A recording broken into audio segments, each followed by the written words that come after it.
Good morning students. आज हम बात करेंगे एरिसाइफी की। Myself doctor Pratima Srivastava, associate professor, department of botany, JDB government girls college Kota. Students, सबसे पहले हम देखते हैं इसकी सिस्टमैटिक पोजीशन या वर्गीकृत स्थिति। ये आता है डिवीजन माइकोटा में, then ascomycota, Leishomycetes, Erysipelas, Erysifaceae and genus is Erysife। इसका एक और वर्गीकरण है जिसमें कि ये माइकोटा, यूमाइकोटिना, एस्कोमाइसिटीज, एस्कोमाइसिटीज, देन प्रेनोमाइसिटीज, एरिसाइफेल्स, एरिसाइफेसी और एरिसाइफी में आता है। इस वंश में लगभग 22 स्पीशीज़ हैं जो कि भारतवर्ष में रिपोर्ट की गई हैं। सभी ऑब्लिगेट एक्टोफिटिक पैरासाइट्स हैं जिन्हें हम हिंदी में अविकल्पी बाह्य परजीवी कहते हैं। They infect a large number of species of angiosperms, particularly the grains, cereals जो हमारे अनाज हैं, and grass throughout the world. They occur on the aerial parts causing powdery mildew disease, जिसको हम कहते हैं चूर्णल आसिता या श्वेत आसिता रोग। These powdery mildew fungi are generally epidermal cell penetrating parasites. यह एक विश्वव्यापी वंश है, तथापि ये नम और उष्णकटिबंधीय जलवायु में मिलता है। The disease appears in the form of greyish white powdery growth on the leaf surface. These symptoms later appear on the floral paths. The infected plants have stunted growth. जो इससे affected plants होते हैं उनकी growth जो है वो रुक जाती है, वृद्धि रुक जाती है, and the size, the number of leaves is reduced. leaves पत्तियों का जो की संख्या है और उनकी जो size है वो भी कम हो जाता है। In case of severe infection, leaves are twisted and deformed. Infected inflorescence wilt and seed setting is checked. तो कवक अपने परपोषी यानी कि जो होस्ट है उसके वायवीय भागों जैसे पत्तियों, तना, कलिकाओं, पुष्प क्रमों यानी कि इन्फ्लोरेसेंस और कभी कभी फलों को संक्रमित कर सकता है, पर पत्तियां ही फंगल इन्फेक्शन के मुख्य स्थान होते हैं। संक्रमण के शुरुआत में पत्तियों के ऊपरी सतह पर अनेक सफ़ेद चूर्णल धब्बे दिखाई देते हैं। यह धब्बे आमाप में बढ़कर एक दूसरे से जुड़ते चले जाते हैं और संक्रमण पत्ती की निचली सतह पर फैल जाता है। ऐसी स्थिति में पत्ती ऐसे दिखाई देती है जैसे उसके मानो उसके ऊपर एक सफ़ेद चूर्ण की परत चढ़ी हुई हो। अन्य वायवीय भागों जैसे तना, कलिकाएं, पुष्प और फल भी इसी प्रकार प्रभावित हो सकते हैं और कभी कभी ये जो फलियां हैं ये सूख कर सिकुड़ जाती हैं और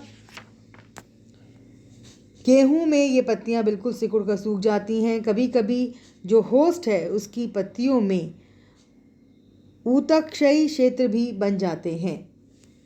तीव्र संक्रमण में जो नए स्टेम हैं वो डिफॉर्म्ड हो जाते हैं या स्टंटेड हो जाते हैं शूट्स, और परपोषी की जो वृद्धि है वो स्टंटेड या स्तंभित हो जाती है। इससे पैदावार में भी गिरावट आती है। इस प्रकार से ये एरिसाइफी दिखाई देती है, दृष्टिगोचर होती है, जैसे हम यहाँ देख सकते हैं पत्तियों में और किस तरह से ये इन्फेक्शन दिखाई दे रहा है। Now we come to the vegetative structure. The mycelium is superficial, ectophyte, well branched and septate. इसमें जो माइसीलियम है, कवक जाल है, वह सुपरफिशियल होता है यानी कि यह सतह पर विस्तार से फैला हुआ होता है। वेल ब्रांच यानी कि बहुत अधिक शाखित होता है। सेप्टेट यानी कि उसमें पट पाए जाते हैं, पटयुक्त होता है। It forms a white cottony growth on the host surface made up of uninucleate cells. The food material is absorbed from the host with the help of haustoria that penetrate the epidermal cells of the host. तो भोज्य पदार्थ हैं वो host से अवशोषित होते हैं haustoria की मदद से, जो कि एपिडर्मल सेल्स में होस्ट के पेनिट्रेट करते हैं। द हॉस्टोरिया में बी ग्लोब्यूलर और डिजिटेट। तो कवक जाल के कई स्थानों से जो हॉस्टोरिया या चूषकांग है ये निकल कर होस्ट की केवल एपिडर्मल सेल्स में ही प्रवेश करते हैं।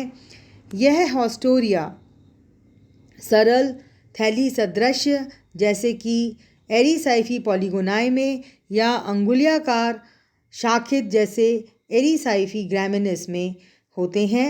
यह दोहरा कार्य करते हैं। एक तो इनके द्वारा कवक परपोषी की सतह पर स्थिर रहता है, दूसरा इनकी सहायता से जो होस्ट है उसकी सेल्स से पोषक पदार्थों का अवशोषण होता है।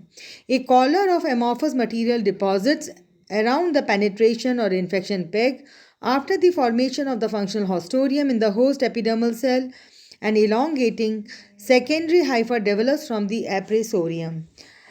The development of the secondary hypha is dependent on the formation of a functional hostorium in the host epidermal cell. It is a critical step in primary infection. Haustorium जो है या चूषकांक जो है वह फंगल पैरासाइट की केवल संरचना है जो कि होस्ट के अंदर डेवलप होती है, और यह रिपोर्ट किया गया है कि हर फंक्शनल सेकेंडरी हाइफा के लिए एक करस्पॉन्डिंग हॉस्टोरियम होता है लीफ एपिडर्मिस में। The secondary Haifa at the expense of the food derived from the host plant through the intracellular hostorium grows rapidly over the surface of the affected part and branches rapidly to form the mycelium. अब हम अगर cell segment ये cell structure की बात करें Erysiphe में, तो the hyphal segments of cells are short, और जो सेल वॉल है वो ट्राईपार्टाइट है, 3 लेयर्स की बनी हुई है। इसमें आउटर ओपेक वॉल लेयर होती है। जो थर्ड वॉल लेयर है उसका फाइन ग्रैन्युलर टेक्सचर होता है adjacent to the plasma membrane, और उसमें कुछ अंड्यूलेशंस भी दिखाई देते हैं, कुछ वेवी एपियरेंस दिखाई देती है, लहरदार एपियरेंस होती है। The cell wall of the superficial hyphae are bounded by cuticle which connects the hyphae. Each cell contains a single nucleus, हर कोशिका में एक न्यूक्लियस, ये यूनिन्यूक्लिएट होता है, और सेंट्रली लोकेटेड उसमें एक सिंगल न्यूक्लियोलस भी पाया जाता है। The nuclear membrane has pores, जो न्यूक्लियर मेम्ब्रेन है उसमें छिद्र होते हैं। The nucleus is embedded in a vacuolate cytoplasm containing glycogen as food reserve. Besides, embedded in the cytoplasm are the mitochondria, endoplasmic reticulum and microbodies. जो haustorium है, each hyphal colony which is the product of a single elongated secondary hypha, जैसा हमने बताया उसमें एक चूषकांग होता है। तो ये सारे जो इंटरेक्शंस होते हैं पैरासाइट में और होस्ट में, यानी कि जो परपोषी है और जो इसका होस्ट है, इसमें जो पैरासाइट में और जो होस्ट में जो इंटरेक्शंस हैं वो इसी रीजन के द्वारा या चूषकांग या हॉस्टोरियम के द्वारा होते हैं, और ये एपिडर्मल सेल के गुहिका में पाया जाता है जो कि होस्ट सेल की प्रोटोप्लास्ट से घिरा हुआ होता है। द हॉस्टोरियम में बी सिंपल एंड ग्लोब्यूलर और पायरिफॉर्म, जैसे हम पहले बता चुके हैं। ई ग्रामिनस में ये कुछ कॉम्प्लेक्स होता है। यहाँ हम देख सकते हैं ये संरचनाएं जिनकी हम बात कर रहे हैं और हमने बात की, तो ये इसका हॉस्टोरियम है। यहाँ भी हम हॉस्टोरियम को स्पष्ट रूप से देख सकते हैं किस प्रकार से ये हॉस्टोरियम पाया जाता है। Now we talk about the disease effect of Erysiphe. We all know Erysipelas is the causal agent of powdery mildew disease.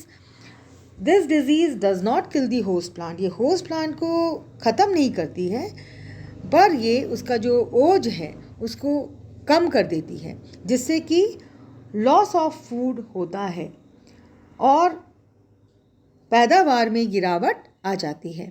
This is reduced, there is reduced yield and reduction in normal plumpiness of the kernel.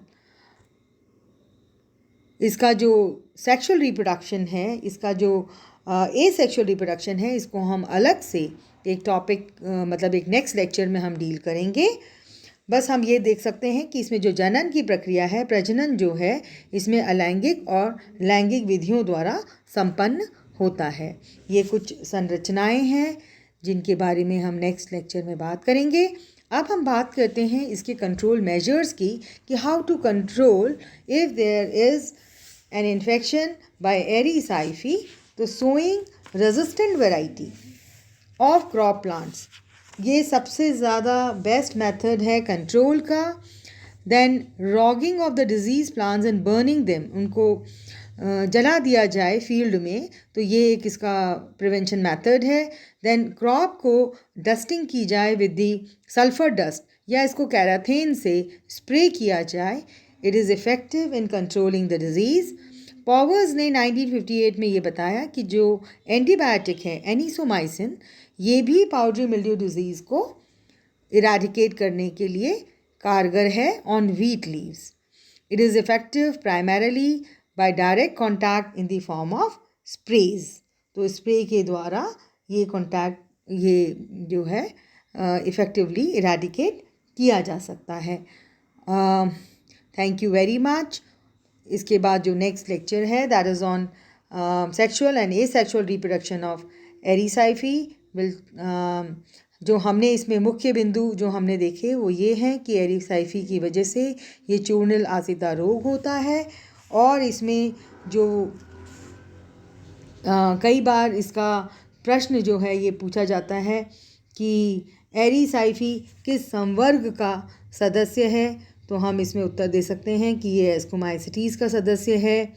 फिर एरिसाइफी जो है इसका जो fruiting body है वो क्या होती है, एरिसाइफी की फलनकाय क्या होती है, यह हम विस्तार से पढ़ेंगे।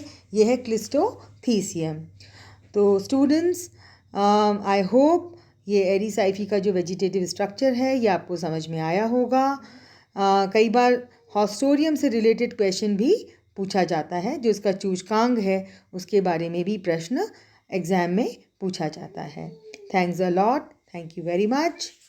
Please subscribe to our channel CCE Raj, JDB, GGC, Kota.